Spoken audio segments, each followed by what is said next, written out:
Good morning बच्चों। तो क्या हाल है आप लोगों के? बढ़िया। चलिए, तो पिछले क्लास में हम लोग क्या डिस्कस कर रहे थे? हम लोग इलेक्ट्रोस्टैट्स चैप्टर पढ़ रहे थे जिसमें हम लोगों ने चार्जेस के बारे में देख लिया था। चार्जेस के बारे में सबसे पहले लेक्चर में देखने के बाद फिर उसके बाद हम लोग आए थे कि चार्ज प्रोड्यूस कैसे करते हैं। तो मेथड ऑफ चार्ज प्रोडक्शन भी हम लोगों ने पढ़ लिया था।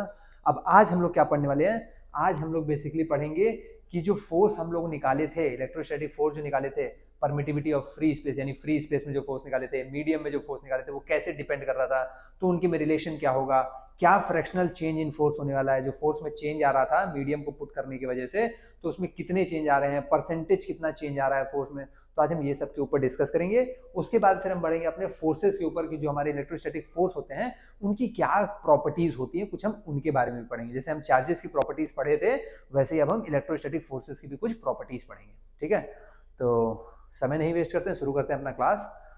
तो सबसे पहले यहाँ पे कुछ कंडक्टर दिया हुआ है। अच्छा, अगर कंडक्टर दिया हुआ है तो कंडक्टर से आपके दिमाग में क्या आएगा कि सर ये कंडक्टर जो है कंडक्ट करेगा, और अगर कंडक्टर कंडक्ट कर रहा है तो जाहिर सी बात है कहीं ना कहीं इसके पास फ्री इलेक्ट्रॉन्स होंगे। कहीं ना कहीं इसके पास क्या होंगे सर? फ्री इलेक्ट्रॉन्स होंगे। होंगे क्या? बिल्कुल सर, फ्री इलेक्ट्रॉन्स होंगे। अगर फ्री इलेक्ट्रॉन्स होंगे तो इलेक्ट्रॉन सर भाग सकते हैं, मतलब इलेक्ट्रॉन्स मूव कर सकते हैं। तो अगर यहाँ पे मैं पॉजिटिव चार्ज रख दिया हूँ, यहाँ नेगेटिव चार्ज रख दिया हूँ, और अगर अगर मैं कह रहा हूं कि ये जो कंडक्टर है, ये कंडक्टर अभी नहीं है, अगर ये कंडक्टर नहीं है तो सर हमें पता है कि ये जो पॉजिटिव चार्ज होगा वो इस नेगेटिव चार्ज को खींचेगा, और ये जो नेगेटिव चार्ज होगा ये इस पॉजिटिव चार्ज को खींचेगा। अगर मैं कह रहा हूं ये फोर्स F1 से खींच रहा है तो ये भी फोर्स F1 से ही खींचेगा, क्योंकि अपोजिट चार्ज है तो ये दोनों अट्रैक्ट करेंगे। बिल्कुल सर, अट्रैक्ट करेंगे। बट अब अगर मैं बात कर देता हूं कि थोड़ा मैं इनको पास लेके चला जाता हूं, ठीक है, लेकिन अब अगर मैं आपसे कहूं कि अब क्या किया मैंने कि कंडक्टर को रख दिया इन्हीं दोनों चार्जेस के बीच में, इन्हीं दोनों चार्जेस के बीच में। तो दो चार्जेस है सर मेरे पास। एक मेरे पास कौन सा चार्ज था सर? पॉजिटिव। एक मेरे पास कौन सा चार्ज था सर? नेगेटिव। अगर मेरे पास चार्ज ऐसे कुछ था सर, तो जाहिर सी बात है ये जो पॉजिटिव चार्ज रहा होगा ये कंडक्टर के नेगेटिव चार्ज को खींचेगा, और कंडक्टर के जितने भी नेगेटिव चार्ज होंगे उन सबको यहां बुला लेगा। आया क्या बात समझ में? और ये जो नेगेटिव चार्ज है ये कंडक्टर के पॉजिटिव चार्ज को खींचेगा, और पॉजिटिव चार्ज को कहीं ना कहीं यहां बुला लेगा। आया क्या बात समझ में? अच्छा, हमें पता है सर कि अगर ये कंडक्टर है, ये क्या है सर? कंडक्टर है। ये क्या है? कंडक्टर है। अगर कंडक्टर है तो हमें पता है सर कि के ऑफ कंडक्टर, के ऑफ कंडक्टर कितना होता है सर?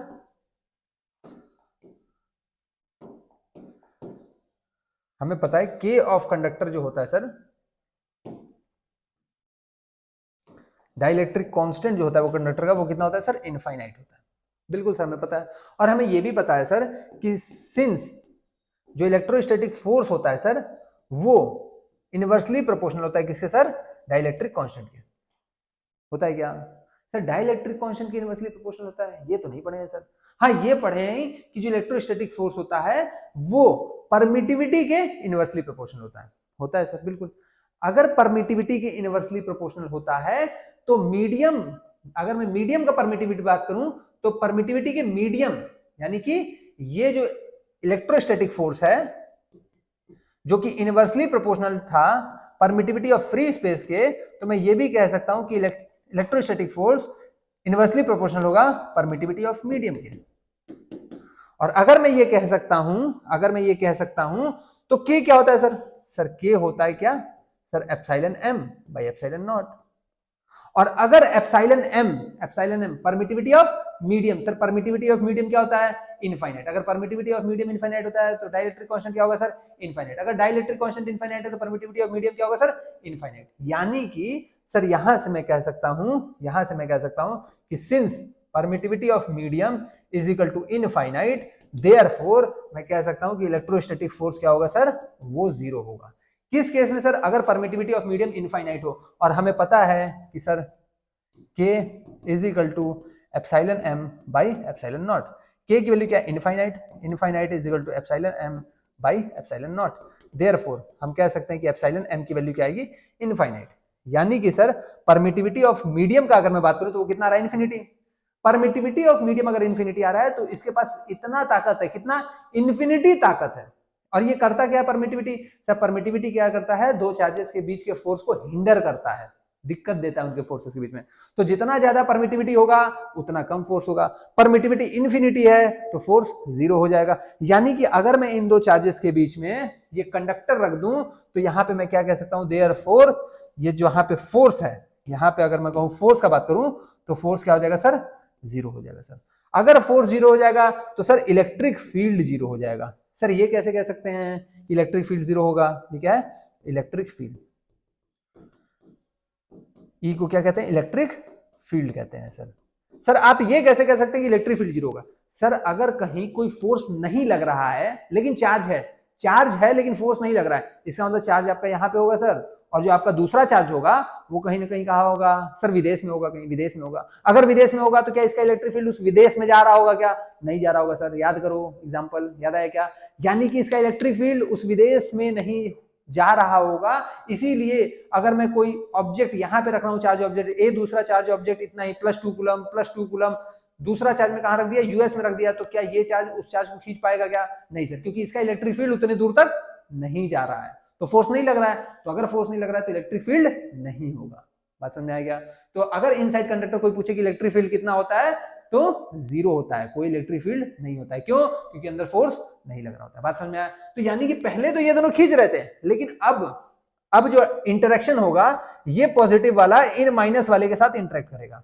आई क्या बात समझ में, और ये माइनस वाला इन पॉजिटिव के साथ इंटरेक्ट करेगा। आई क्या बात समझ में, ठीक है। लेकिन अगर कोई बोले कि ये बता दो कि इन दोनों के बीच में इंटरेक्शन नहीं होगा, तो इन दोनों के बीच में कोई भी इंटरेक्शन नहीं होगा, नो इंटरेक्शन। क्यों इंटरेक्शन नहीं होगा सर, क्योंकि आपने जो मीडियम रखा है उसका परमिटिविटी इंफिनिटी है। परमिटिविटी इंफिनिटी है तो पूरे फोर्स को हिंडर कर जाएगा, तो फोर्स को क्या कर देगा, घटा के 0 कर देगा। क्लियर, स्क्रीनशॉट लीजिए इसका जल्दी से, आगे बढ़े। चलिए,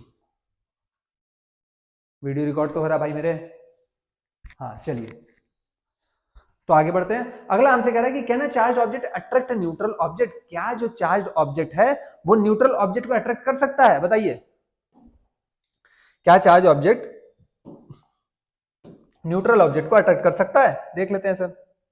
ये चार्ज ऑब्जेक्ट है सर, ये न्यूट्रल ऑब्जेक्ट है सर, ठीक है। थोड़ा पास बना लेते हैं सर, थोड़ा पास, ये न्यूट्रल ऑब्जेक्ट है सर, ठीक है। अच्छा, अगर ये चार्ज ऑब्जेक्ट है सर तो हम मान लेते हैं कि इसके ऊपर क्या चार्ज है, इसके ऊपर पॉजिटिव चार्ज है, कोई दिक्कत, आपकी मर्जी, आप पॉजिटिव मान लो नेगेटिव मान लो, हमें कोई दिक्कत नहीं है। अगर ये चार्ज ऑब्जेक्ट है सर और ये न्यूट्रल है, अगर न्यूट्रल है तो इसके पास जितने प्रोटॉन होंगे उतने ही इलेक्ट्रॉन होंगे। ये अगर पॉजिटिव चार्ज है तो ये इसके नेगेटिव चार्ज को पास बुलाएगा, तो इसके नेगेटिव चार्ज जो होंगे वो क्या हो जाएंगे, पास आ जाएंगे। सपोज कीजिए हमने 5 नेगेटिव चार्ज ले लिए, तो ये पॉजिटिव चार्ज इसके पॉजिटिव चार्ज को धक्का देगा सर, धक्का देगा तो ये पॉजिटिव चार्ज इधर आ जाएंगे। आएगा बात समझ में, अगर आ गया तो ध्यान दीजिए। अगर मैं बात करूं इसका, तो सर ये जो था ये क्या था, ये चार्ज ऑब्जेक्ट था, ये जो था ये क्या था, ये चार्ज ऑब्जेक्ट था, चार्ज ऑब्जेक्ट था, ध्यान से देखिएगा।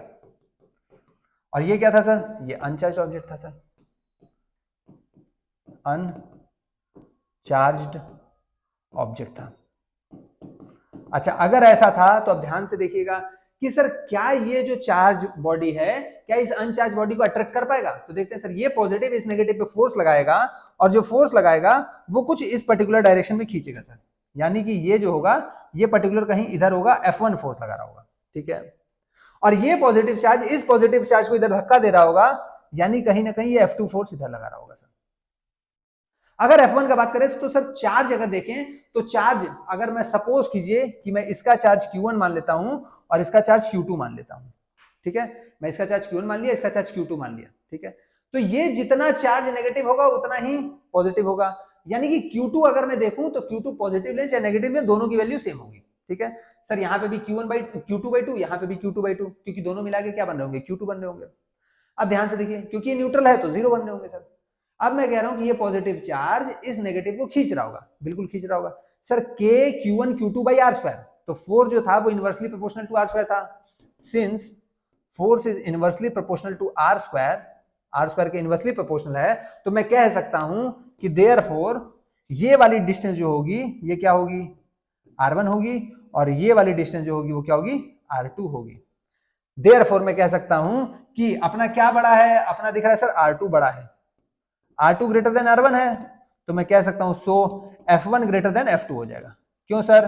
क्योंकि अगर R2 बड़ा है R1 से तो ये तो इनवर्सली प्रोपोर्शनल है, F inversely proportional R square के, अगर इनवर्सली प्रोपोर्शनल है तो R2 अगर R1 से बड़ा है तो F1 F2 से बड़ा हो जाएगा, और अगर F1 F2 से बड़ा हो जाएगा तो ये खींचा चला जाएगा, therefore yes it can attract, therefore yes हम क्या लिखेंगे, therefore yes it can attract object.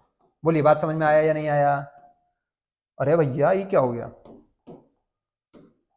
Clear? तो अगर कोई आपसे पूछे कि क्या चार्ज ऑब्जेक्ट अट्रैक्ट कर सकता है न्यूट्रल ऑब्जेक्ट को, बिल्कुल कर सकता है। कैसे करेगा सर? तो by induction method, by induction, by induction. आया क्या बात समझ में? उसने क्या किया सर? पोलराइज कर दिया, पोलराइज करने के बाद जब फोर्स लगा तो वो अट्रैक्ट कर लिया। Can induction cause repulsion? क्या इंडक्शन रिपल्सन कॉज कर सकता है? सर ये पॉजिटिव वाला जब भी चार्ज बनाएगा नेगेटिव बनाएगा, और पॉजिटिव वाले को धक्का देगा, तो जब भी देखेंगे तो ये वाला फोर्स ज्यादा होगा, ये वाला फोर्स ज्यादा होगा। अगर सर यहाँ पे नेगेटिव होता तो ये नेगेटिव पॉजिटिव को बुलाता, फिर भी क्या करता? अट्रैक्ट ही करता। यानी ये वाला फोर्स हमेशा ज्यादा रहेगा, यानी हमेशा अट्रैक्शन ज्यादा रहेगा और रिपल्सन कम रहेगा। तो क्या कभी इंडक्शन कॉज करेगा repulsion? No, no, always attracts, always attracts. हमेशा क्या करेगा? इंडक्शन सिर्फ और सिर्फ अट्रैक्शन शो करेगा, रिपल्सन शो नहीं करेगा, क्योंकि जब भी इंडक्शन होता है वो अपोजिट पोलैरिटी का होता है, अपोजिट पोलैरिटी का चार्ज क्या होता है? इंड्यूस होता है। डिस्कस किए थे पिछले क्लास में। चलिए आगे बढ़ते हैं फिर। Can we repel a neutral object? क्या हम न्यूट्रल ऑब्जेक्ट को रिपेल कर सकते हैं? देखते हैं भैया न्यूट्रल ऑब्जेक्ट को रिपेल कर सकते हैं कि नहीं कर सकते हैं। अगर मान लीजिए मेरे पास भाई ये न्यूट्रल ऑब्जेक्ट है, ठीक है, ये न्यूट्रल ऑब्जेक्ट है। सर यहाँ पे ये कोई ऑब्जेक्ट है, हमें नहीं पता, हमें नहीं पता सर। देखते हैं सर, ये जो है ये न्यूट्रल है, ठीक है। अगर ये न्यूट्रल है सर तो हम कह सकते हैं कि जितना पॉजिटिव होगा, सपोज करते हैं 3 पॉजिटिव, तो उतना ही नेगेटिव होगा सर, तो ये न्यूट्रल है। सर क्या हम इसको रिपेल कर सकते हैं? सर रिपेल, सर अगर ये भी न्यूट्रल होगा, ध्यान से देखिएगा, अगर ये भी न्यूट्रल होगा, ठीक है, अगर ये न्यूट्रल होगा तो हम क्या कह सकते हैं कि सर इसमें भी क्या होगा? चार्ज इंड्यूस होगा, इसके कारण होगा। तो अगर ये पॉजिटिव है तो यहाँ पे क्या इंड्यूस होगा? नेगेटिव होगा। ये पॉजिटिव है तो पॉजिटिव को धक्का देगा, तो ये भी क्या होगा? पॉजिटिव होगा। ये कब? जब ये भी न्यूट्रल हो, जब ये भी न्यूट्रल हो, ठीक है। अगर सर ये चार्ज होता तो, अगर ये चार्ज होता तो देखिए मैं कह रहा हूं कि अगर दोनों न्यूट्रल थे तो ये हो गया। अगर मैं कह रहा हूं कि सर ये कंडीशन हटा दीजिए, ध्यान से देखिएगा, मैंने कहा ये वाला ऑब्जेक्ट चार्ज ऑब्जेक्ट है, इफ, अरे भैया हट जा, इफ, ध्यान से देखिएगा, ये रहा, ये रहा, मैं कह रहा हूं कि वाला चार्ज ऑब्जेक्ट है, सपोज करो ये प्लस चार्ज है, ठीक है, और ये न्यूट्रल है, ये चार्ज है, ये न्यूट्रल है, चार्ज न्यूट्रल। अगर ये न्यूट्रल है तो जितना पॉजिटिव उतना नेगेटिव, ये पॉजिटिव है तो पॉजिटिव नेगेटिव को कहां ला रहा होगा? पॉजिटिव नेगेटिव को पास बुलाना होगा, तो पॉजिटिव पॉजिटिव को क्या कर रहा होगा? धक्का दे रहा होगा। आया क्या बात समझ में? तो पॉजिटिव नेगेटिव फिर से इंड्यूस किया, कैसे? पोलैरिटी को, अपोजिट पोलैरिटी को। ये प्लस माइनस को क्या करेगा? खींचेगा, प्लस प्लस को क्या करेगा? धक्का देगा। तो जो खींचने वाला फोर्स है वो ज्यादा होगा, क्योंकि डिस्टेंस कम है, अगर डिस्टेंस कम है तो फोर्स ज्यादा होगा, तो यानी ये वाला फोर्स ज्यादा होगा धक्का देने वाले फोर्स से, तो जाहिर सी बात है ये फिर से क्या करेगा? अट्रैक्ट करेगा। आया क्या बात समझ में? तो यहां पे भी अट्रैक्शन होगा, सो अट्रैक्ट। आया बात समझ में? तो पूछा है can we repel a neutral object? Therefore no, no, हम नहीं रिपेल कर सकते हैं न्यूट्रल ऑब्जेक्ट को सर। क्यों? क्योंकि न्यूट्रल ऑब्जेक्ट में सर क्या होगा? न्यूट्रल ऑब्जेक्ट में इंडक्शन होगा, और अगर चार्ज का इंडक्शन होगा तो हमेशा अपोजिट पोलैरिटी होगा, और अगर अपोजिट पोलैरिटी होगा तो हमेशा वो क्या करेगा सर? अपोजिट पोलैरिटी अट्रैक्ट ही करेगा, कभी भी रिपेल नहीं कर सकते। क्लियर? चलिए आगे देखते हैं। अगला सवाल हमसे कह रहा है, सवाल के अगला टॉपिक क्या कह रहा है? ये हमसे कह रहा है कि fractional change and percentage change in force. तो सर अगर हम बात करें फ्री स्पेस का, तो पहले बात करते हैं फ्री स्पेस का।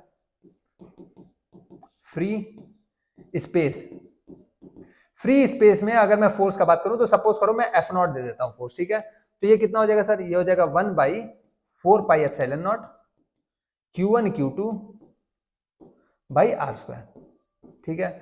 और वहीं अगर मैं बात करूं मीडियम का,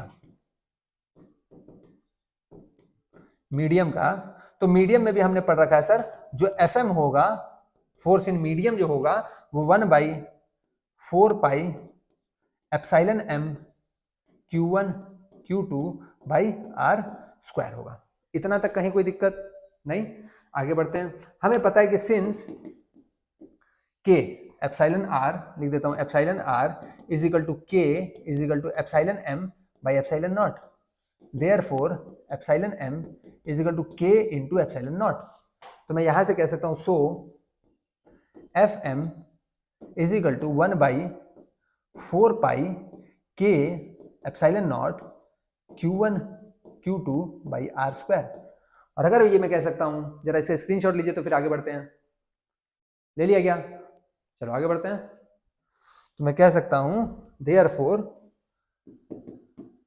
F M is equal to, sir ये एफ नॉट आ रहा था और बाई क्या आ रहा था, के आ रहा था। अगर ध्यान से आप लोग देख लें तो ये 1/4 pi epsilon not Q1 Q2 by are square क्या आ जाएगा sir, 1/4 pi epsilon not Q1 Q2 by are square f not है, तो 1/4 pi epsilon not Q1 Q2 by are square को क्या रख देंगे, F1 रख देंगे, एफ नॉट रख देंगे, और बाई एप्सिलॉन, सॉरी बाई के आ रहा था, के को हमने छोड़ दिया था, तो हम इसको कह सकते हैं कि sir f M is equal to F not by के आ जाएगा।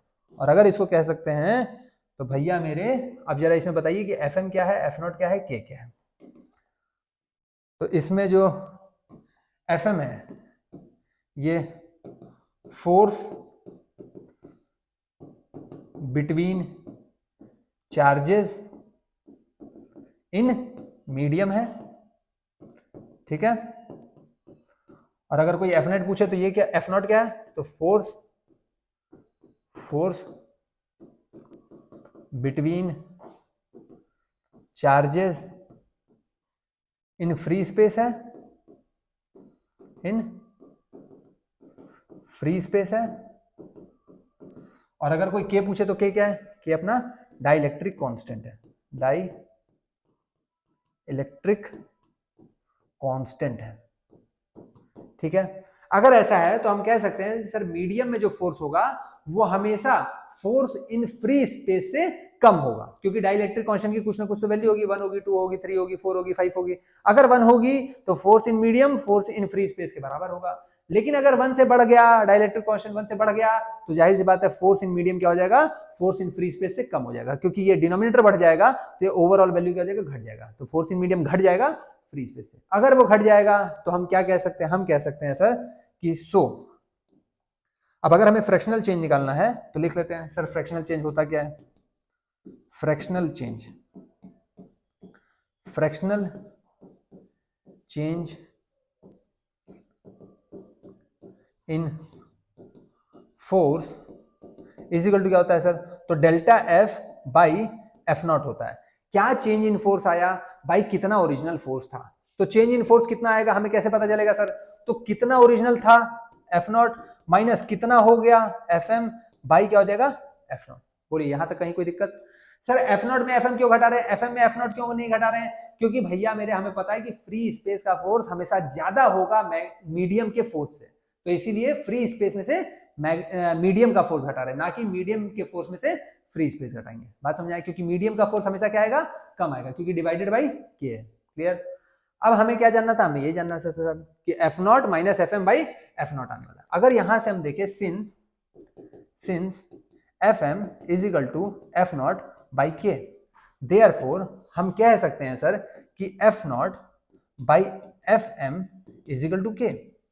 हाँ सर कह सकते हैं। हमें क्या चाहिए था सर, हमें चाहिए था F naught minus F M. तो सर अगर हमें F naught minus F M चाहिए तो क्यों ना इसमें -1 कर दें, so F not by F M -1 is equal to K -1। हाँ बिल्कुल कर सकते हैं सर। तो हम यहां से कह सकते हैं कि F not by F M, sorry F naught minus F M by F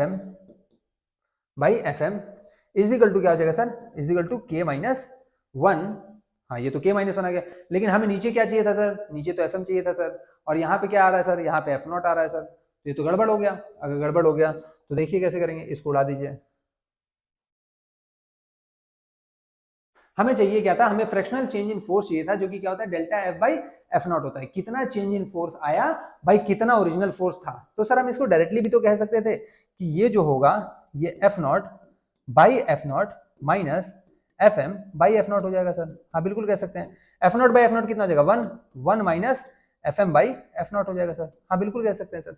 अगर कह सकते हैं तब यहां से देखो, since F M is equal to F not by के आ गया, अपने को क्या चाहिए F M by F naught, तो देयरफॉर हम कह सकते हैं कि F M by F naught, sir ये एफ नॉट को नीचे ले जाएंगे तो F M by F naught is equal to क्या आ जाएगा 1 बाई के आ जाएगा सर। अगर ये आ गया तो इसमें पुट कर दो, so delta F by F naught is equal to 1 minus F M by F naught, F M by F naught कितना है 1 बाई के, तो यहाँ पे पुट कर दो 1 बाई के, तो हो जाएगा सर के माइनस 1 बाई के। हमने क्या किया, के का एलसीएम ले लिया तो यहाँ पे के आ गया, के माइनस 1 बाई के आ गया, तो ये हमारा क्या गया फ्रैक्शनल चेंज इन फोर्स आ गया, ये हमारा क्या गया फ्रैक्शनल चेंज इन फोर्स आ गया। अब अगर कोई बोले कि परसेंटेज चेंज इन फोर्स बताओ, तो हम लिख देंगे therefore percentage change in fractional force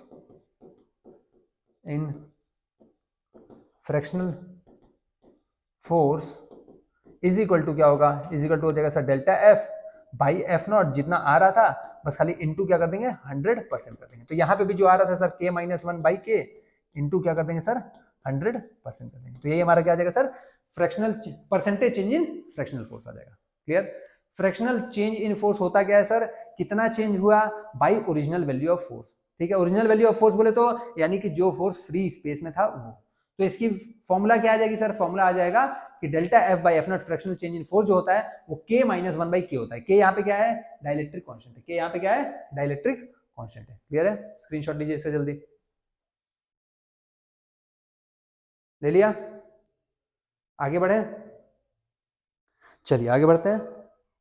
some important points of electrostatic forces, अब हमें कुछ प्रॉपर्टीज पढ़नी है इलेक्ट्रोस्टैटिक फोर्सेस की, क्या क्या प्रॉपर्टीज होती हैं, बेसिकली प्रॉपर्टीज या फिर समझ लीजिए कि क्या क्या उनके बारे में हमें जानना चाहिए, जो कि बहुत इंपॉर्टेंट है। एक बार देख लो भैया रिकॉर्डिंग हो रहा है या नहीं। हाँ चलिए ठीक है। सेंट्रल फोर्स, तो क्या पहला क्या बोल रहा है, पहला बोल रहा है सेंट्रल फोर्स होता है। सर ये सेंट्रल फोर्स कहने का मतलब क्या होता है, सर पहली बात तो हमने ये पढ़ा था कि जो भी इलेक्ट्रोस्टैटिक फोर्स होता है वो सिर्फ और सिर्फ पॉइंट चार्जेस के लिए एप्लीकेबल होता है, जिसका डायमेंशन बिल्कुल भी ना हो, कैसा हो पॉइंट चार्ज हो। अगर डायमेंशन हो गया स्फीयर हो गया, बहुत बड़ा हो गया, रॉड हो गया, डिस्क हो गया, तो उसके लिए लगाएंगे क्या, नहीं लगाएंगे, सिर्फ और सिर्फ किसके लिए लगाएंगे, पॉइंट चार्जेस के लिए ही इलेक्ट्रोस्टैटिक फोर्स का लगाएंगे हम फॉर्मूला। तो सेंट्रल फोर्स कहने का मतलब कि इट ऑलवेज एक्ट्स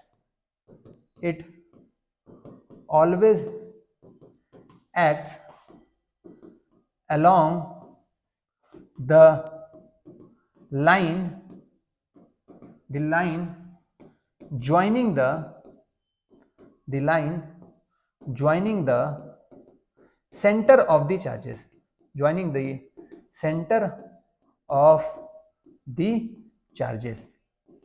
आई क्या बात समझ में। सेंट्रल फोर्स यानी कि सर ये उस लाइन में एक्ट करेंगे जो लाइन दोनों चार्ज के सेंटर को कनेक्ट कर रहा हो। मतलब ध्यान से देखिए, अगर मैं बात कर रहा हूं मेरे पास दो चार्ज हैं, सपोज कीजिए एक ये है एक ये है, ठीक है, ये हमारा प्लस Q1 ये हमारा प्लस Q2। कहीं अगर प्लस नहीं लिखा है सिर्फ Q1 Q2 लिखा है, यानी समझिएगा वो क्या है पॉजिटिव चार्ज है, नेगेटिव होगा तो रिप्लाई वहां पे बता देगा। ठीक है, ये हमारा जो भी फोर्स लगेगा तो ध्यान दीजिएगा हम कह सकते हैं कि सर ये वाला चार्ज इसको क्या कर रहा होगा, धक्का दे रहा होगा, तो इस डायरेक्शन में देगा F on 2 ड्यू टू 1। ये वाला चार्ज इसको धक्का दे रहा होगा तो ये इधर इसको इधर धक्का देगा, अच्छा इधर धक्का देगा तो ये क्या हो जाएगा F on 1 ड्यू टू 2। आया क्या बात समझ में। और अगर ये हम बात करें तो फोर्स सर इसी डायरेक्शन में क्यों लग रहा है, इस डायरेक्शन में क्यों नहीं लग रहा है, सर ये चार्ज इसको इधर भी तो ढकेल सकता था, नहीं ढकेलेगा, क्यों, क्योंकि इसने क्या बोला है ये सेंट्रल फोर्स होते हैं, ये हमेशा it always acts along the line joining the centre of the charges. Charges का अगर मैं सेंटर जोड़ूंगा तो जो लाइन मिलेगा सेंटर को जोड़ते हुए उसी लाइन के अक्रॉस हमेशा ये फोर्सेस लगेंगे। पहला पॉइंट क्लियर।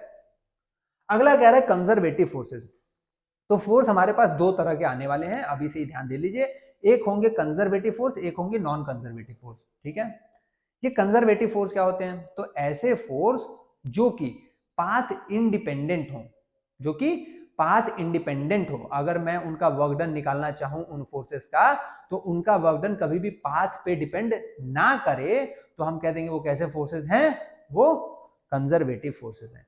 लेकिन अगर कोई ऐसे फोर्सेस हैं जिनका मैं वर्क डन निकाल रहा हूं और उनका वर्क डन उनके पाथ पे डिपेंड कर रहा है, तो वो क्या हो जाएगा, नॉन कंजर्वेटिव फोर्स हो जाएगा। सर सारा ऊपर से गया, सब ऊपर से, क्या बता दिया, कुछ नहीं समझ में आया। तो ध्यान से देखिए, कंजर्वेटिव फोर्स, तो which do not depends, which do not depend, which do not depends on path, ठीक है। कंजर्वेटिव फोर्स क्या होते हैं, which do not depends on path, path पे डिपेंड नहीं करते हैं। जैसे कि ध्यान दीजिए, अगर मैं कह रहा हूं मेरे पास एक चार्जेस है, फिर से यही Q1 और यहां पे ये Q2, ठीक है। ये चार्ज पहले कहीं यहां रखा था, ठीक है, ये इनिशियल कंडीशन है, ध्यान से देखिएगा, और ये क्या है, ये फाइनल कंडीशन है। मैंने क्या किया, मैंने इस चार्ज को यहां से उठाया और यहां से ऐसे लाके रख दिया, ये पाथ है, ठीक है, ऐसे लाके इस Q2 को यहां रख दिया। अब सर मैं क्या कह रहा हूं कि Q2 अभी भी यहीं पे है, Q2 अभी भी यहीं पे, ठीक है। और दूसरा मैंने क्या कह दिया, मैंने कह दिया कि सर इस Q2 को मैं यहां से उठाया, यहां यहां यहां यहां यहां यहां घुमाया, मैं यहां लाके रख दिया सर, ये मेरा पाथ 2 है, ठीक है। ये वाला अगर मैं बात करूं तो ये पाथ 2 है और ये पाथ 1 था। सर चाहे आप पाथ 1 से लाइए, चाहे आप पाथ 2 से लाइए, आप ला तो इसी पोजीशन पर रहे हैं। तो मिला जुला के अगर मैं डिस्टेंस का बात करूं, अगर मैं डिस्टेंस का बात करूं, तो सर डिस्टेंस तो इसमें सेम रहेगा। सर पहले वाला भी जब यहां से लाके यहां रख रहे थे तो भी इन चार्जेस के बीच में दूरी कितनी थी, r थी, और चार्जेस भी वही थे। बाद में भी आप चार्ज को घुमा फिरा के लाए, यहीं पे रख दिए, तो चार्जेस के बीच की दूरी सर सेम रह गई, चार्जेस सेम रह गए, तो फोर्स का मैग्नीट्यूड नहीं बदलेगा, और अगर फोर्स नहीं बदलेगा तो वर्क नहीं बदलेगा। आएगी बात समझ में। तो ये हमेशा कंजर्वेटिव फोर्स होते हैं, electrostatic force are always conservative forces, यानी कि जो कि पाथ पे डिपेंड नहीं करते। नॉन कंजर्वेटिव फोर्स कैसे होते हैं सर, जैसे कि फ्रिक्शनल फोर्स, जैसे कि फ्रिक्शनल फोर्स। सर यहां से अगर हमें मान लीजिए कि अभी हम यहाँ पे कहाँ है, मथुरा में, ठीक है। अब मथुरा से हमें दिल्ली जाना है, मथुरा से हमें दिल्ली जाना है। अब मथुरा से दिल्ली सर हम यहाँ से डायरेक्ट हाईवे से चले जाएं, और या फिर हम मथुरा से निकले और मथुरा से हम यहाँ से गए पहले वृंदावन, वृंदावन से फिर हमारा मन किया हम उल्टा चले गए आगरा, फिर आगरा से हमारा मन किया हम चले गए अयोध्या, अयोध्या से फिर लौट के हम दिल्ली गए। तो भैया दूसरे वाले केस में फ्रिक्शनल फोर्स तो ज्यादा लगेगा, फ्रिक्शनल फोर्स ज्यादा लगेगा, तो जाहिर सी बात है अगर फ्रिक्शनल फोर्स ज्यादा लगेगा तो उस केस में वर्क भी बदल जाएगा। आया बात समझ में, जाना दिल्ली ही है सर दोनों केस में, एक बार डायरेक्ट चले गए, एक बार घूम फिर के गए, तो सर जाहिर सी बात है वर्क डन अलग अलग लगेगा। क्यों, क्योंकि गाड़ी में तेल बार बार अलग अलग अमाउंट का भराना पड़ेगा। आया बात समझ में, स्क्रीनशॉट लीजिए इसका। एक्शन रिएक्शन पेयर, देखिए इलेक्ट्रोस्टैटिक फोर्सेज जो होते हैं वो हमेशा एक्शन रिएक्शन पेयर में ही हमेशा आपको मिलेंगे, ठीक है। ये जब भी एग्जिस्ट करेंगे एक्शन रिएक्शन पेयर में ही एग्जिस्ट करेंगे। ऐसा नहीं कि सर दो चार्जेस रखें तो एक दूसरे को धक्का दे रहा है तो दूसरा कह रहा है कि चल चल ठीक है कोई बात नहीं तो धक्का दे ले, अरे नहीं भैया, न्यूटन्स थर्ड लॉ याद है, every action has equal and opposite reaction. उसी तरह यहाँ पे क्या है, एक्शन रिएक्शन पेयर में ही क्या होंगे, एग्जिस्ट करेंगे। तो they always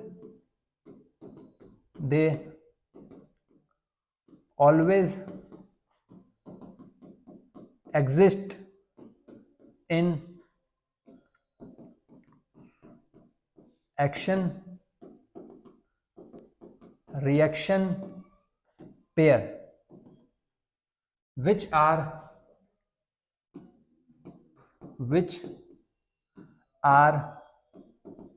equal in magnitude, which are equal in magnitude but opposite in direction,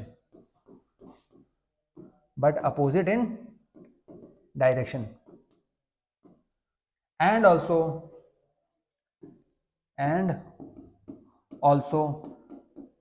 they act on different bodies, मतलब मतलब क्या है, ध्यान से देखिएगा सर, हर एक एक्शन का इक्वल एंड अपोजिट रिएक्शन है, यानी कि अगर ये दो चार्ज है हमारे पास, तो ये चार्ज हो सकता है इस चार्ज को धक्का दे रहा हो, तो ये भी चार्ज इस चार्ज को क्या कर रहा होगा, धक्का दे रहा होगा। ये अगर 10 न्यूटन से धक्का देगा तो ये भी 10 न्यूटन से धक्का देगा। इतना क्लियर। फिर क्या कह रहा है, एक्शन रिएक्शन डिफरेंट बॉडीज पे लगेगा, यानी कि ये अगर इसका एक्शन इस बॉडी पे इस डायरेक्शन में है तो इसका रिएक्शन इस बॉडी पे दूसरे डायरेक्शन में होगा।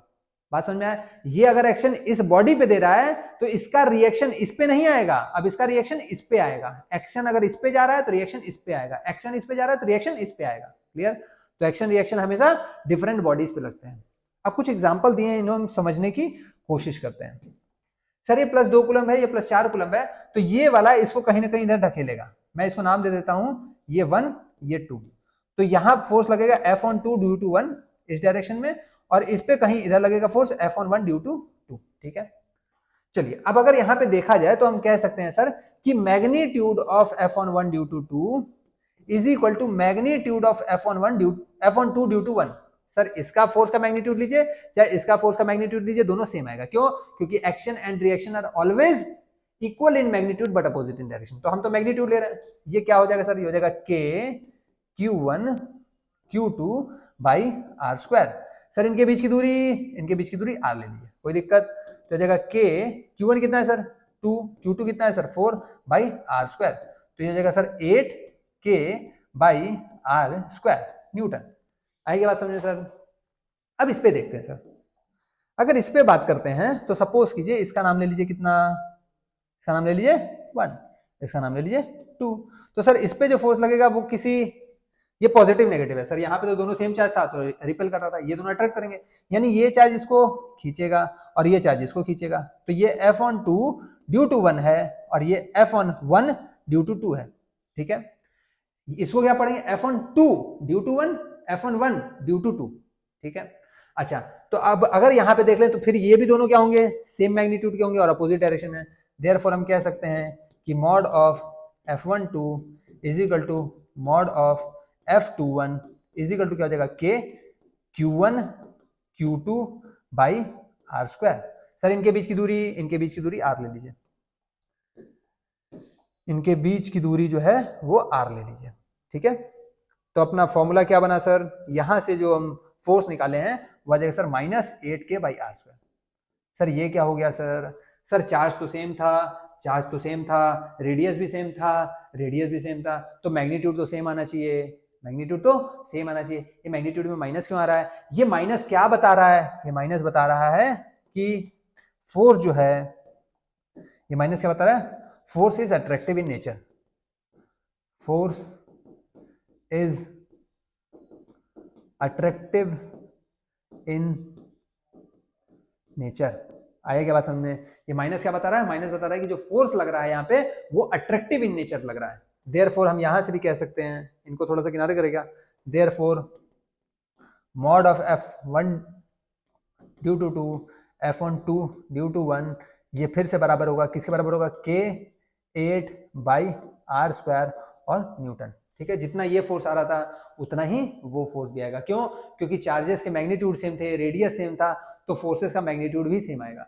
सर एक पॉजिटिव एक नेगेटिव, इसीलिए फोर्स में क्या आ रहा था, माइनस आ रहा था। सर यहाँ पे दोनों पॉजिटिव, इसीलिए फोर्स पे क्या आ रहा था, पॉजिटिव आ रहा था। अगर ये दोनों नेगेटिव भी होते तो भी फोर्स में क्या आता, पॉजिटिव आता। यानी कि यहां से हमें क्या पता लग गया कि जब भी फोर्स पॉजिटिव लिखा होगा तो हमेशा रिपल्सिव फोर्स होगा। फोर्स अगर पॉजिटिव है तो रिपल्सिव फोर्स, फोर्स अगर नेगेटिव है तो अट्रैक्टिव फोर्स। आया क्या बात समझ में? बात समझ में आया?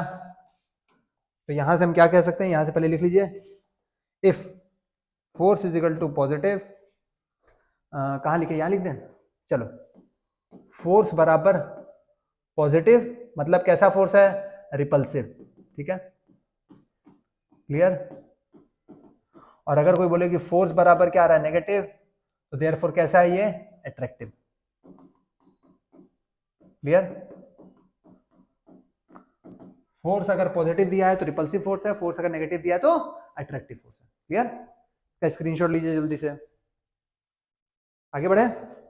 चलिए अब हमें क्या बताना है, हमें बताना है vector form of Coulomb's law. Sir Coulomb's law तो हमने पढ़ा है, अब वेक्टर फॉर्म उसका बताना है। सेम वही है K Q1 Q2 by R², but vector form बताना है। सर वेक्टर फॉर्म में भी तो डायरेक्शन भी आता है, बिल्कुल आता है, तो अब डायरेक्शन के साथ बताना है। ठीक है, अब ध्यान से देखिए मैंने कहा ये O से A तक जो लाइन ज्वाइन कर रहा हूं ये R1 वेक्टर है। वेक्टर आप लोगों ने पढ़ रखा होगा 11th में। तो O से A R1 वेक्टर है, O से B R2 वेक्टर है। तो दो वेक्टर में दिए, एक R1 वेक्टर एक R2 वेक्टर। R1 वेक्टर के दूरी पे अगर मैं A देखूं तो ये R1 वेक्टर है और यहीं A पे चार्ज Q1 है और ये B जो R2 वेक्टर है, OB जो हमारा R2 वेक्टर है, इसी B पे हमारा Q2 चार्ज रखा हुआ है। ठीक है, अगर ये ऐसा रखा हुआ है तो मैं ये कह सकता हूं, मैं कह सकता हूं कि सर ये जो होगा ये, भैया इसको तो ऐसे ही मिलाना पड़ेगा लग रहा। ठीक है, देखिए अगर मैं इसको ऐसे मिला दूं तो कोई दिक्कत तो होना नहीं चाहिए। ठीक है, अच्छा अगर आपने मिला दिया सर, तो अगर मैं कहूं ये R1 वेक्टर है, ये R2 वेक्टर है, तो अगर मैं ये वेक्टर का बात पूछूं आपसे तो ये वेक्टर आप कह दोगे कि सर ये R2 माइनस R1 वेक्टर है। बोलो कहोगे क्या? बताइए, क्या आप ये कह सकते हैं?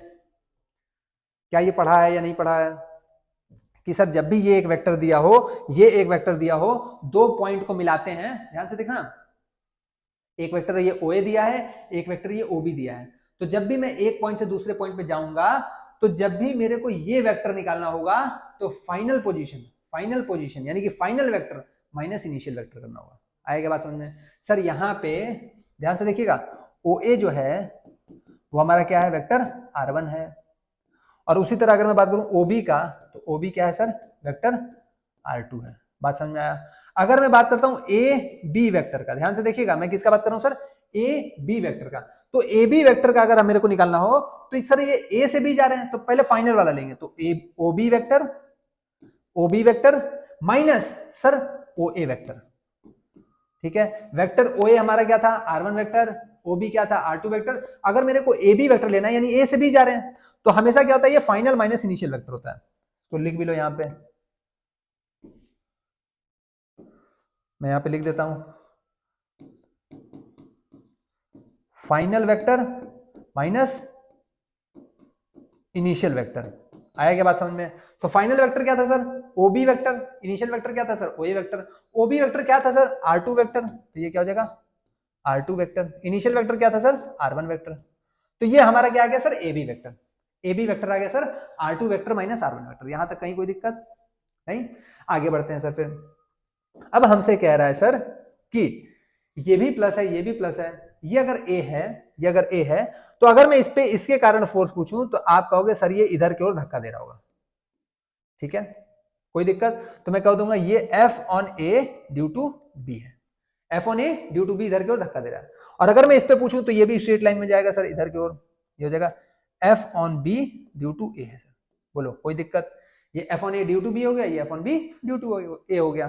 तो अगर मैं बोलूं कि F on B due to A, F on B due to A, तो ये सर मेरा होगा, अगर ये एक वेक्टर क्वांटिटी है तो इसके पास तो मैग्नीट्यूड भी होगा और इसके पास इसका डायरेक्शन भी होगा। ठीक है, ये FBA ये क्या बता रहा है, तो ये बता रहा है सर मैग्नीट्यूड। ये क्या बता रहा है सर, मैग्नीट्यूड। ये हमें बता रहा है मैग्नीट्यूड। ये क्या बता रहा है सर हमें, ये बता रहा है डायरेक्शन। बोलिए क्या यहां तक कहीं कोई दिक्कत? ये FBA क्या है सर, ये एक वेक्टर क्वांटिटी। अगर ये वेक्टर क्वांटिटी है तो इसका मैग्नीट्यूड भी होगा, इसका डायरेक्शन भी होगा। तो मैग्नीट्यूड ऐसे दिखा देंगे और डायरेक्शन ऐसे दिखा देंगे। बोलिए यहां तक कहीं कोई दिक्कत? अब सर ये जो FBA कैप आपने लगाया है इसका मतलब क्या है सर? इसका मतलब ये डायरेक्शन है किसका, FBA का। FBA का डायरेक्शन क्या, FBA का डायरेक्शन जो है वो R2 माइनस R1 का भी डायरेक्शन है क्या, AB वेक्टर का भी डायरेक्शन है। यानी कि मैं कह सकता हूं सिंस FBA जो यूनिट वेक्टर है, जो इसका डायरेक्शन है, ये बताता क्या है सर, ये बताता है यूनिट वेक्टर। अगर कहीं पे भी कैप लगा हुआ है तो कैप बताता है यूनिट वेक्टर। ठीक है, यूनिट वेक्टर होता क्या है सर, तो पहले तो ये समझते हैं। अगर ये कैप लगा है तो कैप बताता है यूनिट वेक्टर। यूनिट वेक्टर होता क्या है सर, तो यूनिट वेक्टर होता है, यूनिट वेक्टर को अगर लिखना हुआ तो ये होता है vector by magnitude of vector, by magnitude of vector. बात समझ में आया? यानी कि अगर मैं बोलूं देयरफॉर, मैं कह सकता हूं कि FBA का कैप अगर मेरे को देखना हो तो मैं कह सकता हूं सर वेक्टर लिखना होगा, यानी कि FBA वेक्टर लिखना होगा, बाई मेरे को मैग्नीट्यूड लेना होगा किसका, एफ बी ए का। बोलिए कोई दिक्कत? इस एरो को हटाना है तो हटा लीजिए, वरना कंफ्यूज होंगे फालतू का। बोलिए कोई दिक्कत? हमें अगर सर यूनिट वेक्टर चाहिए तो यूनिट वेक्टर होता है vector divided by magnitude of vector. जो वेक्टर दिया है उसके मैग्नीट्यूड से अगर डिवाइड कर दिए, जो वेक्टर दिया है उसके मैग्नीट्यूड से अगर डिवाइड कर दिए तो क्या देगा सर, डायरेक्शन देगा। अगर डायरेक्शन देगा तो क्या उसका कोई वैल्यू रहेगा, नहीं, वो सिर्फ और सिर्फ डायरेक्शन देगा।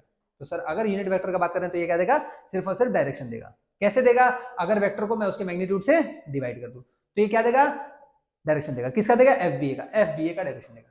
सर जो एफ बी ए का डायरेक्शन है वही ए बी वेक्टर का भी डायरेक्शन है क्या? तो मैं कह सकता हूं कि सिंस नाउ मैं कह सकता हूं कि एफ बी ए का आप डायरेक्शन बात करें या फिर ए बी वेक्टर का डायरेक्शन, ए बी या फिर ए बी वेक्टर का आप डायरेक्शन का बात करें, दोनों सेम होगा। और ये ए बी वेक्टर का जो डायरेक्शन होगा मैं लिख सकता हूं sir R two vector minus R one vector by sir mod over R two minus R one. बोलो कह सकता हूं या नहीं कह सकता हूं? सर ए बी वेक्टर जो होगा ये डायरेक्शन है, डायरेक्शन कैसे देगा सर, वेक्टर लिखना है, ए बी वेक्टर का अगर बात करूं तो ए बी वेक्टर क्या है, इसको थोड़ा दूर कर दो तो ये कह दूंगा सर ए बी वेक्टर और by magnitude of A B. A B vector है क्या सर, तो ए बी वेक्टर अभी तो निकाला, A B vector sir R two vector minus R one vector, तो रख दिया R two vector minus R one vector. नीचे इस वेक्टर का मैग्नीट्यूड रखना है तो इसको मॉड में रख देंगे तो ये इसका मैग्नीट्यूड हो जाएगा। यहां तक कहीं कोई दिक्कत नहीं? चलिए इसका स्क्रीनशॉट लीजिए तो फिर आगे बढ़ते हैं। ले लिया? चलिए आगे बढ़े फिर। चलिए देखिए, तो अगर मैं बात करूं कि since mod of F on B due to A का बात करूं तो ये हो जाएगा K Q one Q two by mod over कितना आ रहा था, R two minus R one आ रहा था ना, R two minus R one, ये उसका मैग्नीट्यूड था का स्क्वायर, यही होगा क्या सर? अगर ये R two minus R one vector आ रहा था तो जाहिर सी बात है मैं ए बी वेक्टर, अगर मैं magnitude of A B vector का बात करूं तो magnitude of A B vector क्या आएगा सर, वो R two vector minus R one vector आएगा। सर ये अगर मेरा वेक्टर आ रहा है ए बी वेक्टर जो आ रहा है वो R two minus R one आ रहा है, R two vector minus R one vector, तो इसका मैग्नीट्यूड क्या आएगा सर, इसको मॉड में रख देंगे तो यही मैग्नीट्यूड तो चार्ज के बीच की दूरी है, हाँ यही है।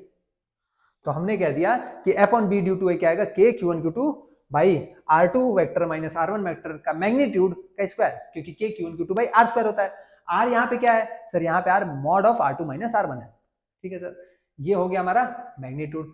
अब अगर मैं डायरेक्शन का बात करूं, F on B due to A, इसका जो डायरेक्शन होगा सर वो सेम होगा किसके, ए बी वेक्टर के।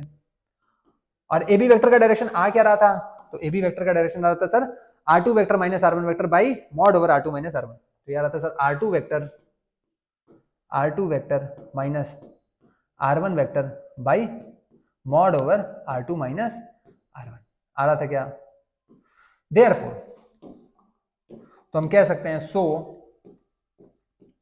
Force on B due to A जो होगा वो क्या होगा, mod of F B A होगा into sir F B A का डायरेक्शन होगा। Sir mod of F B A तो मेरा आ रहा था कितना, K Q one Q two by या जाएगा sir mod R two minus R one का स्क्वायर, और ये इनटू क्या करना है सर इसका डायरेक्शन, तो ये क्या हो जाएगा sir R two vector minus R one vector by mod over हो जाएगा sir R two minus R one, यहाँ पे भी मॉड था क्या, हाँ यहाँ पे भी वेक्टर था तो यहाँ पे भी वेक्टर लगा दो, ठीक है। हालांकि यह है क्या, ये मैग्नीट्यूड है, ठीक है। तो ये क्या हो जाएगा सर के क्यू वन क्यू टू, इधर क्या आ गया sir R two vector minus R one vector by sir ये मॉड में आ जाएगा कितना, R two minus R one, R two minus R one का कितना आ जाएगा सर होल क्यूब। ये हमारा क्या है सर, ये हमारा F on B due to A. अब उसी तरह सिमिलरली ध्यान से देखिएगा, सिमिलरली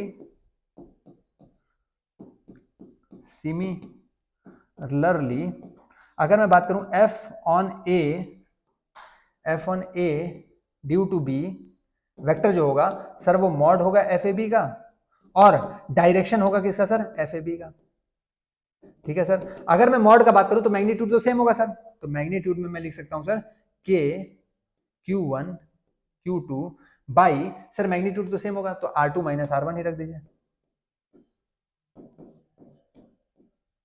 बोलिए कोई दिक्कत? सर अब हमें क्या निकालना है? हमें निकालना है एफ ए बी का कैप। यानी हमें क्या निकालना है सर? अभी हमने निकाला था बीए का डायरेक्शन निकाला था, अब हमें ए बी का डायरेक्शन निकालना है। तो ध्यान से देखिएगा सर, जो बीए का जो सॉरी ए बी वेक्टर का हमने निकाला था, ए बी वेक्टर का निकाला था, तो अब बीए वेक्टर का चाहिए ना। क्या है भाई? अच्छा ठीक है, ये ए बी कैप था, F on B due to A क्या था? ए बी कैप का डायरेक्शन दे रहा था। ठीक है, अब हमें एफ ए बी कैप चाहिए। तो एफ ए बी का कैप यानी ये वाला जो डायरेक्शन होगा वो कौन सा डायरेक्शन होगा सर? बीए का डायरेक्शन होगा। यानी कि हम कह सकते हैं के Q1 Q2 by mod R2 minus R1 का होल स्क्वायर इनटू, सर ये किसका कैप हो जाएगा सर? ये बीए का कैप हो जाएगा। यानी कि अगर मैं बीए वेक्टर का डायरेक्शन बता दूं तो काम हो जाएगा। सर ए बी वेक्टर का डायरेक्शन इधर था तो बीए वेक्टर का उल्टा हो जाएगा, यानी कि माइनस हो जाएगा बस खाली। सर डायरेक्शन क्या हो जाएगा? बस खाली पलट गया। अगर डायरेक्शन पलट गया तो सर मैग्नीट्यूड तो सेम था, हाँ मैग्नीट्यूड सेम था, वेक्टर सेम था, हाँ वेक्टर भी सेम था, डायरेक्शन सिर्फ क्या हो गया सर? पलट गया। अगर डायरेक्शन पलट गया तो हम यहां से कह सकते हैं, अगर आपको विश्वास नहीं हो रहा तो यहां से देखिए, जब बीए वेक्टर देखेंगे तो बीए वेक्टर क्या हो जाएगा? R1 vector minus R2 vector. दिख रहा है क्या? जो बीए वेक्टर होगा फाइनल माइनस इनिशियल, जब फाइनल माइनस इनिशियल करेंगे तो R1 माइनस R2 आ जाएगा। ठीक है, चलिए इसको भी निकाल ही देते हैं, लिख देते हैं यहाँ पे बी ए। ध्यान से देखिएगा, जो बी ए वेक्टर होगा वो हो जाएगा sir R2 vector, sorry R1 vector हो जाएगा, R1 vector minus R2 vector. सो हमें क्या चाहिए था? हमें चाहिए था बी ए का कैप। अगर कैप चाहिए तो ये क्या हो जाएगा सर? ये हो जाएगा R1 माइनस R2। कैसा लिखा जा रहा है भाई? तो सही एकदम गड़बड़ गड़बड़ लिख रहे हैं। तो हो जाएगा sir R1 vector minus R2 vector by mod over, sir इसका मॉड, तो इसका मॉड क्या हो जाएगा सर? R1 minus R2। आया क्या बात समझ में? बिल्कुल सर। अगर ये होगा ध्यान से देखना, अगर ये होगा तो मैं इसको लिख सकता हूं sir minus R2 vector minus R1 vector by, sir magnitude of R1 vector minus R2 vector. Sir vector में चाहे आप नॉर्मल भी आप 1 माइनस 2 कीजिए, कितना आएगा? -1। आप 2 माइनस 1 कीजिए, कितना आएगा? 1। सर पहले में से दूसरे को घटाइए, दूसरे में से पहले को घटाइए, मैग्नीट्यूड क्या आ रहा है? मैग्नीट्यूड 1 आ रहा है। सर एक में तो -1 आ रहा था, मैग्नीट्यूड, मैं साइन का बात नहीं कर रहा हूं, मैं किसका बात कर रहा हूं? मैग्नीट्यूड, यानी कि सिर्फ और सिर्फ न्यूमेरिकल वैल्यू का। यानी कि मैं कह सकता हूं सर कि जब भी मैं इसका मॉड निकालूंगा, जब भी मैं इसका मैग्नीट्यूड निकालूंगा तो वो सेम ही होगा सर किसके? अच्छा ऊपर भी मैंने ये लगा दिया क्या? इसको हटाओ। तो ये जो होगा ये सर सेम होगा किसके? Mod over R2 minus R1 के। बोलो कह सकता हूं क्या? और अगर ऐसा कह सकता हूं तो बस खाली उसमें पुट करो। सो एफ ए बी जो होगा, एफ ए बी जो होगा वो क्या होगा? के Q1 Q2 by mod over हो जाएगा R2 माइनस R1 का होल स्क्वायर इनटू अगर इधर देखा तो बी ए गैप है, बी ए गैप कितना आ रहा है sir? -R2 minus R1 minus R2 vector minus R1 vector और by mod over R2 minus R1। आया क्या बात समझ में? ये जो माइनस है सर ये माइनस बाहर आ जाएगा, तो मैं लिख सकता हूं therefore F on A due to B is equal to, sir minus बाहर आ गया, ये हो जाएगा के Q1 Q2 बाई, सर वो R2 माइनस R1 मॉड का स्क्वायर, फिर अंदर भी R2 माइनस R1, तो ये हो जाएगा mod over R2 minus R1 का क्यूब इनटू, सर वहां पे क्या आ जाएगा? वहां पे आ जाएगा R2 minus R1, R2 vector minus R1 vector. क्या सर ये वाला फोर्स जो आ रहा है, ध्यान से देखिएगा, अब क्या अपना जो ये वाला जो फोर्स आया है कहां गया भाई साहब? ये वाला कहां लिखे भैया? पीछे लिख दिए क्या? अच्छा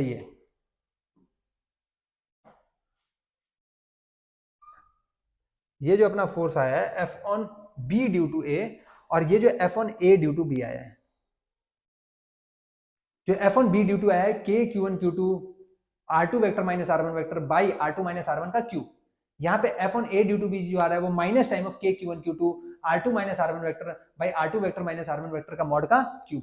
तो क्या दोनों सेम आ रहा है? हाँ सेम आ रहा है। डिफरेंस क्या आ रहा है? माइनस का डिफरेंस आ रहा है। ये डिफरेंस माइनस क्या बता रहा है? ये यही बता रहा है कि सर ये जो दोनों फोर्स हैं, दोनों फोर्स अपोजिट इन डायरेक्शन है, दोनों फोर्स अपोजिट इन डायरेक्शन है। क्या इक्वल इन मैग्नीट्यूड है? हाँ इक्वल इन मैग्नीट्यूड है। सो हम लिख सकते हैं so F on A due to B is equal to F on B due to A। क्या इसको ऐसे लिख सकते हैं? नहीं सर, मैग्नीट्यूड बराबर होगा। बात समझ में आया? सिर्फ मैग्नीट्यूड बराबर होगा। अगर सर इस मैग्नीट्यूड को छोड़ के F on A B is equal to F on B A लिख देते तो क्या ये सही होता? नहीं, वो गलत हो जाता है। क्यों? क्योंकि सर मैग्नीट्यूड बराबर है, डायरेक्शन तो अलग है ना, तो वेक्टर कभी भी बराबर नहीं होंगे, सिर्फ और सिर्फ इसका मैग्नीट्यूड बराबर होगा। And opposite in direction, and opposite in direction. आए क्या बात समझ में? चलिए तो पहले इसका स्क्रीनशॉट लीजिए, जल्दी उतारिए। ले लिया? चलिए आगे बढ़ते हैं, इसका स्क्रीनशॉट लीजिए जल्दी। ले लिया? आगे बढ़ते हैं। Superposition principle. सुपरपोजिशन प्रिंसिपल क्या कहता है कि सर अगर हमारे पास कुछ चार्जेस दिए हुए हैं, सपोज कीजिए ये Q0, Q1, Q2, Q3 कुछ ऐसे चार्जेस दिए हुए हैं सर, तो इस Q0 पे जो चार्जेस लग रहे होंगे वो क्या होंगे सर?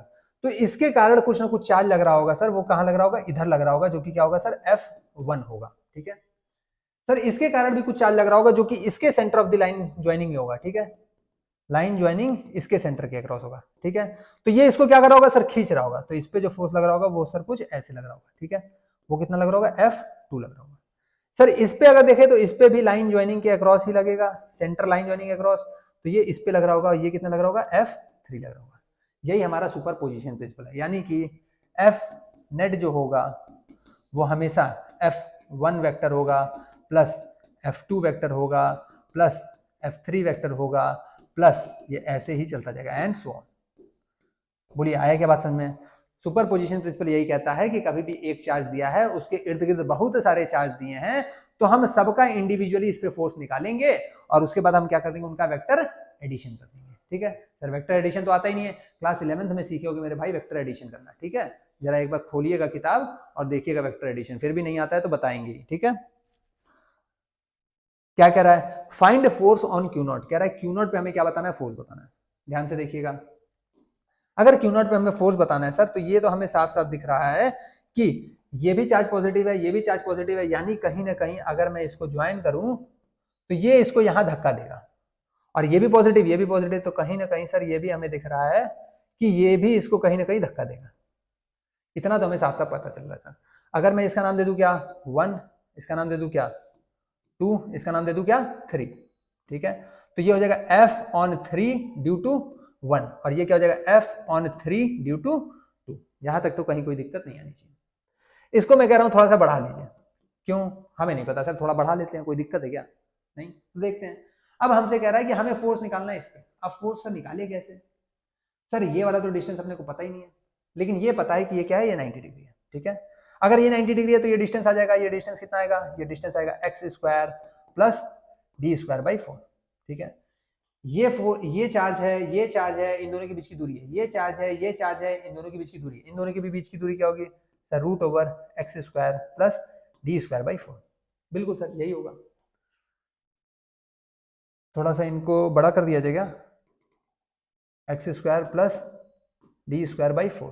ठीक है, चलिए भाई साहब अजीब ही दिख रहा है, ये मोटा हो गया काफी है।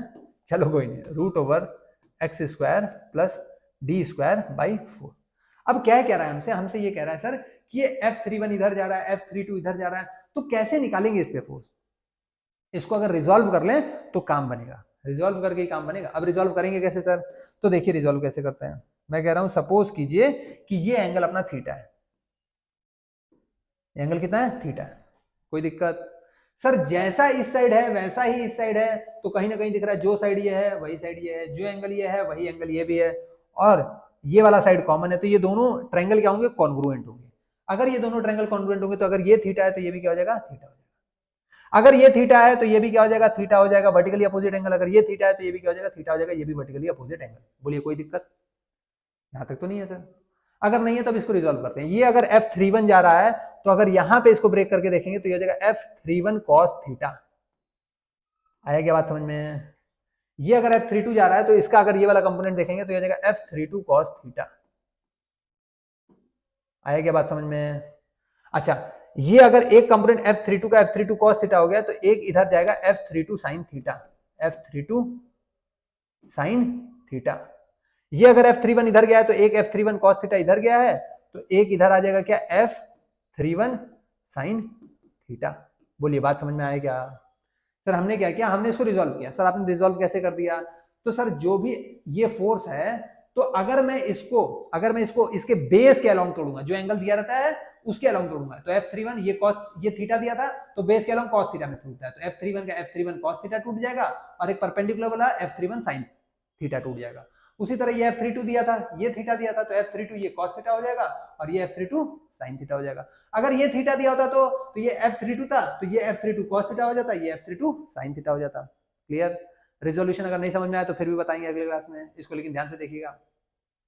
अब हमें सर ये पता है कि अगर मैं बात करूं इस f का या इस f का, तो mod of F31 is equal to क्या आएगा सर? इज इक्वल टू आएगा K Q naught by root over X square plus D square by 4 का होल स्क्वायर। उसी तरह अगर मैं बात करूं F ऑन 3 ड्यू टू 2 जो आएगा सर, उसका भी मैग्नीट्यूड कुछ ऐसा ही आएगा, K Q naught by root के अंदर X square plus D square by 4 का होल स्क्वायर। यानी कि कहीं ना कहीं दोनों का मैग्नीट्यूड सेम है। अगर दोनों का मैग्नीट्यूड सेम है, ये साइन थीटा, यानी कि therefore F32 sine theta and F31 sine theta which are equal but opposite in direction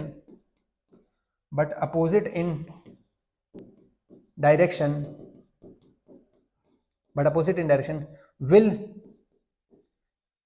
cancel out each other।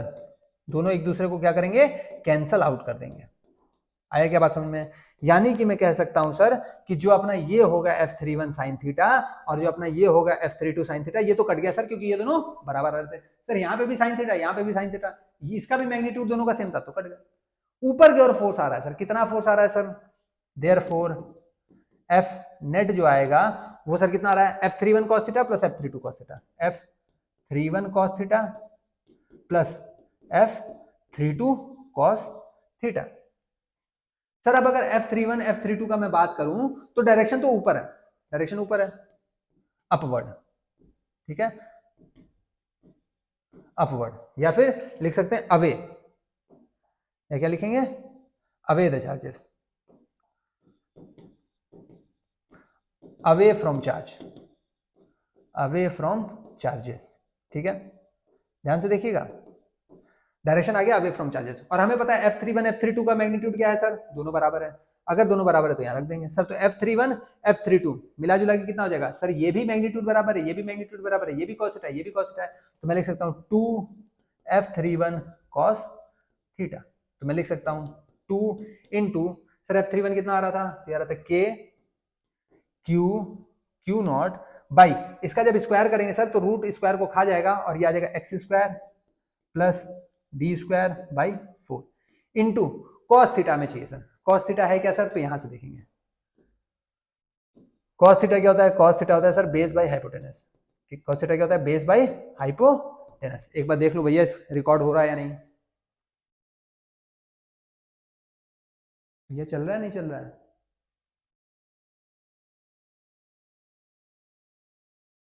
एक सेकंड रुकिएगा, चल रहा है, ठीक है। तो भैया आपने को cos थीटा जो चाहिए, cos थीटा क्या होता है? बेस बाय हाइपोटेनस होता है सर। अगर इस ट्रायंगल में देखा जाए तो cos थीटा में बेस ये हो जाएगा, हाइपोटेनस ये हो जाएगा, तो बेस कितना हो गया? x, हाइपोटेनस कितना आ गया? हाइपोटेनस आ गया root over X square plus D square by 4। तो इस cos थीटा का वैल्यू अगर यहाँ पे पुट कर दिया जाए तो ये कितना हो जाएगा सर? x बाई रूट के अंदर X square plus D square by 4। तो अगर इसको सिंप्लीफाई करेंगे तो क्या आएगा सर? ये आ जाएगा 2k Q not x by यह आ जाएगा sir X square plus D square by 4 whole to the power 3/2। Sir ये पावर पूरा 1 था, ये पावर 1/2 था, तो 1 पावर प्लस 1/2, 1 प्लस 1/2 3/2, तो पूरा x square plus D square by 4 के पावर क्या हो गया 3/2। आए के बाद समझ में? हमने क्या किया, पहले देखा सर ये वाला इसको इधर धक्का दे रहा है, ये इसको इधर धक्का दे रहा है, इसको तोड़ा ये कॉस थीटा, ये साइन थीटा, इसको तोड़ा ये कॉस थीटा, ये साइन थीटा, दोनों साइन थीटा वाले कट गए, दोनों ऊपर जुड़ गए कॉस थीटा वाले। हमने देखा कि सर ये दोनों चार्ज एक जैसे, ये मैग्नीट्यूड एक जैसा, तो दोनों के फोर्स का मैग्नीट्यूड एक जैसा। तो ऊपर जोड़ना क्या था, F31 cos theta, F32 cos theta, दोनों का मैग्नीट्यूड सेम था, तो हमने कर दिया 2F31 cos थीटा। ठीक है, magnitude of F31 cos theta. ठीक है, और यहाँ पे भी हम क्या लगाएंगे, मैग्नीट्यूड ऑफ F31, यहाँ पे भी मैग्नीट्यूड ऑफ F32। क्यों? क्योंकि मैंने डायरेक्शन बता दिया अवे फ्रॉम चार्जेस। ठीक है, तो 2 मैग्नीट्यूड हमने निकाला था कि सर ये था, तो मैग्नीट्यूड की वैल्यू पुट कर दिया। cos थीटा चाहिए था, cos थीटा ट्रायंगल से देख लेंगे, बेस बाय हाइपोटेनस, ऐसे निकालते हैं। cos थीटा हो जाएगा सर ये बेस हो जाएगा, ये परपेंडिकुलर था, ये हाइपोटेनस हो जाएगा, तो x by root over X square plus D square by 4। जैसे ही वैल्यू पुट करेंगे तो आ जाएगा 2k Q naught x by X square plus D square by 4 whole to the power 3/2। जल्दी इसका स्क्रीनशॉट लीजिए, ले लिए क्या? देखिए पहले इसका स्क्रीनशॉट लीजिए, ले लिया? चलिए आगे बढ़े। चलिए ये जगह क्यों दिया है? अच्छा, जगह ज्यादा दिया हुआ था, तो यहाँ पे तो अपना कुछ आया ही नहीं, क्योंकि अपना सारा का सारा वही खेल तमाम हो गया। ठीक है, आगे बढ़ते हैं। फिर अगला वेक्टर एडिशन। अब वेक्टर एडिशन करेंगे कैसे सर? तो ध्यान से देखिएगा, वेक्टर एडिशन कैसे करेंगे। अगर मैं कह रहा हूं दो अपने पास ऐसे दिए हुए हैं वेक्टर ए वेक्टर बी, तो ये रिजल्टेंट वेक्टर क्या होता है, vector A plus vector B होता है। तो यहां पे हम कह सकते हैं कि जो मॉड ऑफ आर होता है वो रूट के अंदर A square plus B square plus 2ab cos theta के बराबर होता है। ठीक है, रिजल्टेंट वेक्टर का अगर मेरे को मैग्नीट्यूड चाहिए तो रूट के अंदर A square plus B square plus 2ab cos theta करना है। ठीक है, अच्छा अगर आप कोई कहे इफ ए बराबर बी, इफ मैग्नीट्यूड ऑफ ए बराबर क्या है, मैग्नीट्यूड ऑफ बी, सर क्या है इसमें मैग्नीट्यूड आएगा? हाँ बिल्कुल, ये सारे के सारे मैग्नीट्यूड होता है। ठीक है, मैग्नीट्यूड ऑफ ए का स्क्वायर होता है, मैग्नीट्यूड ऑफ ए का स्क्वायर होता है, ये मैग्नीट्यूड ऑफ बी का स्क्वायर होता है, ये magnitude of A into B, यानी कि 2 मैग्नीट्यूड ऑफ ए बी होता है। ठीक है, तो अगर मैग्नीट्यूड ऑफ ए बराबर मैग्नीट्यूड ऑफ बी दिया हुआ है तो हम इसको क्या मानेंगे, मैग्नीट्यूड ऑफ ए को हम क्या लिखेंगे, लेट। हम पहले ही लिख दे रहे हैं, मैग्नीट्यूड ऑफ ए को ए लिखेंगे, लेट।